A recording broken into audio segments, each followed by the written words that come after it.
In light of the Resident Evil 2 remake, which I've been thoroughly enjoying, better than I had hoped, more terrifying than I imagined, I want to do a review of Resident Evil 2 Classic.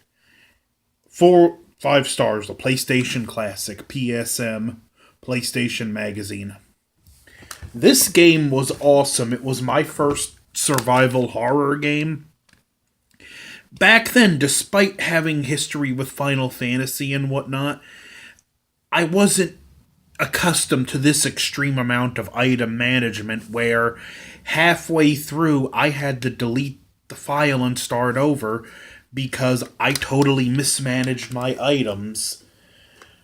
This game, despite its age, has aged pretty well. A large part of that goes to the pre rendered graphics for the background.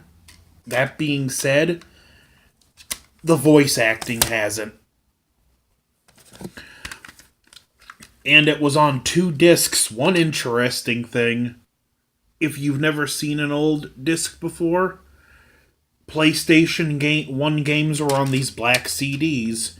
You got the Leon CD, and I hate this sliding door design, but then you got the Claire CD on the back, as well as a nice graphic right here. And this game back in the day was actually chock full of content. In addition to the main games, which canonically is Claire A, Leon B, although 100% of us probably experienced it Leon A, Claire B, because Leon is disc 1. You had different alternate modes like Extreme Battle, which was a predecessor to the Mercenary mode Resident Evil fans know and love. You had Tofu and Hunk Survivors. And just because of the A and B scenario, you had Leon A, Claire B, Claire A, Leon B to play through. Plus a range mode, which gives you some of the bonuses you can unlock later in the beginning. Like if I do an easy arrange mode play, I have the unlimited rocket, machine gun, and Gatling gun in my item box already, where if I do normal mode, I have to get a good score to be able to unlock those modes. This game, I have no saved run a few times in the past. As long as you know your item management, know when you're going to encounter which enemies to down, which enemies to go around, a no save run is pretty much a piece of cake. You might run into some trouble in the lab with the liquor betas, but that's subjective. Some people might not have a problem with them. If I had the proper equipment, I'd love to live stream a no save run of this game. Now, another interesting thing this game implemented is the zapping system. Certain actions you take and certain items you take will affect the B campaign. Like there's a locker with a machine gun and an item pouch. If you take either one or both of those, B campaign won't get them. Plus in the Umbrella Lab, there's a fingerprint thing that you need 2 verifications to go through.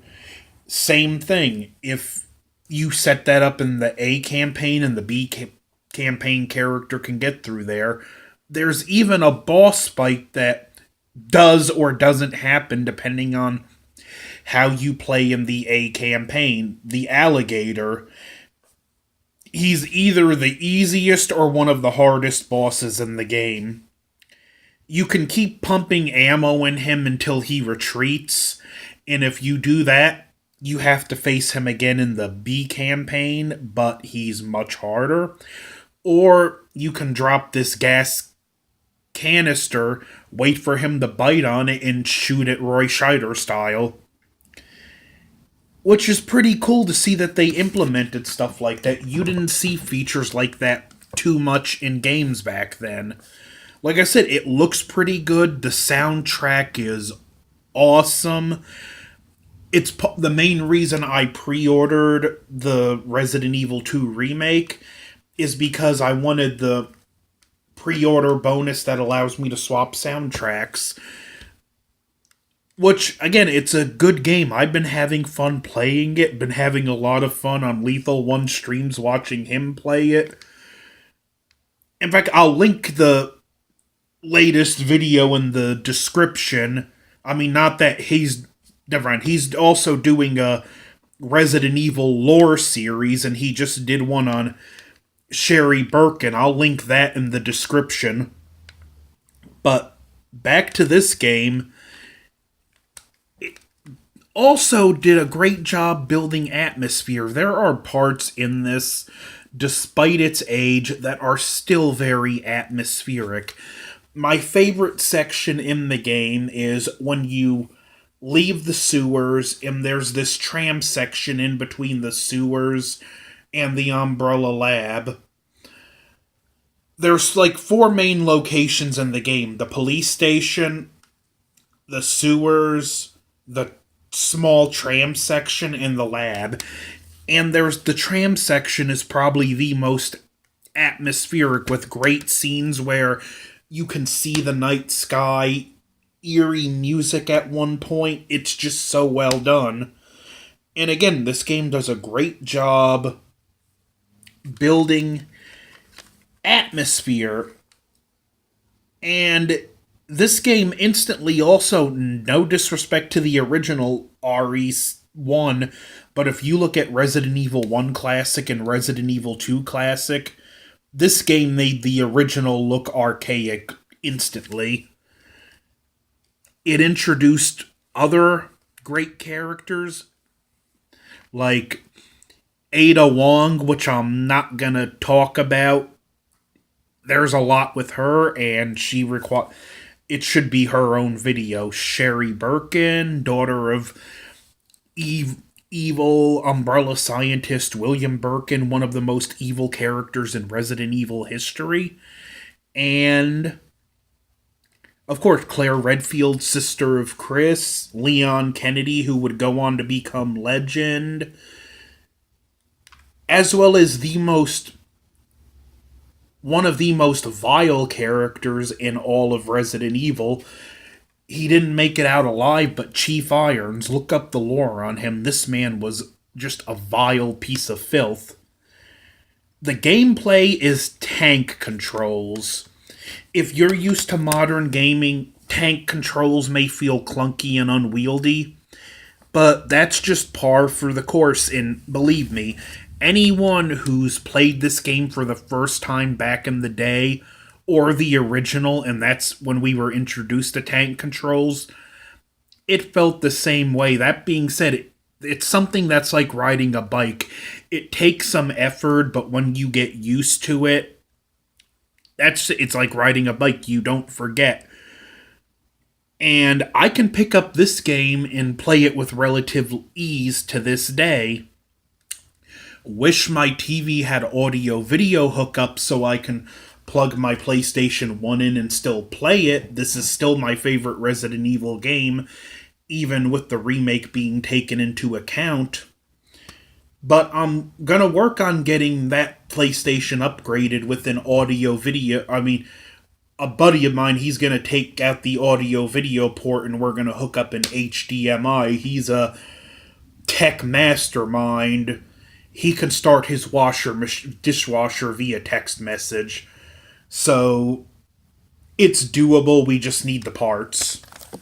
But Resident Evil 2 is still a great game. It was revolutionary back in the day and furthered survival horror, and the remake pays it so much respect with doing its own thing. This game is just, again, such a classic. It's so much fun. The music, it's one of the best soundtracks on the original PlayStation. And I'd say whether you buy it on PlayStation Network, shame on you, Capcom, for not making it available on the Microsoft Store.